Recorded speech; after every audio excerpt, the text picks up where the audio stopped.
We got a little behind the scenes over here at a house we're remodeling in the Highlands, and we wanted to show you a couple of the behind the scenes things that unexpected that we get into on occasion when we're doing a remodel. This house was built, there's been actually 3 additions put on it up till now. We're doing a 4th one as we do the renovation that we're doing, and we'll show you a couple other things here in a minute. But a lot of times we get into, when we open up an old home, codes used to be different, so things were built differently, but to meet today's codes and actually to make it a very safe project, we have to do some things different. In this particular home, when we opened up we were taking the wall out between the dining room and the kitchen, and we're making it all a kitchen now. When we got into this, we saw that the joists were on a non-load bearing wall, but they were bearing on that non-load bearing wall. In other words, that wall wasn't designed to carry the load that it was carrying.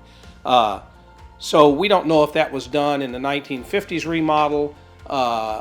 We feel like it probably was. There could have been a half bath added in here. But make a long story short, we had to come in and sister in some joists that we did not intend to do. We felt like these joists would go all the way through. So I'm pointing this out to let you know that when you're remodeling, many times when we get into it, our carpenters open up something and we find something like this. And there's a little additional cost that's involved in trying to make it work the way the homeowner wants it to work.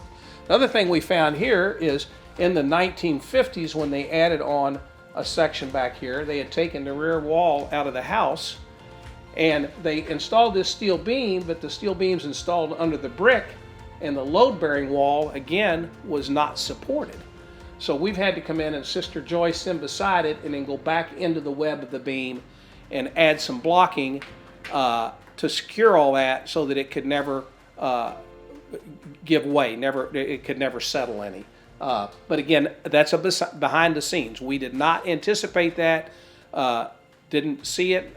We would have assumed it was done properly the first time. I want to point out something else. A lot of homeowners decide to do their own hardwood floor projects, and this is just something, whether it's a builder like us or anybody else might get into. You say, I'm going to demo out my hardwood floors, and that was our plan here. This hardwood floor happened to be glued And nailed throughout, I don't know, about 500 square feet. So what we thought might have been a day of just our guys getting in here and knocking out hardwood floor, at this point it'll probably take close to 2 or 3, maybe even a week. I mean, it's just very tedious. And then after, because the glue's there, in order to properly put down a new floor, we're gonna have to sand all that off and prep it for the new floor. And that's a lot of times a homeowner might take on a project like that, and to get it right, it just takes a lot more labor than you might think.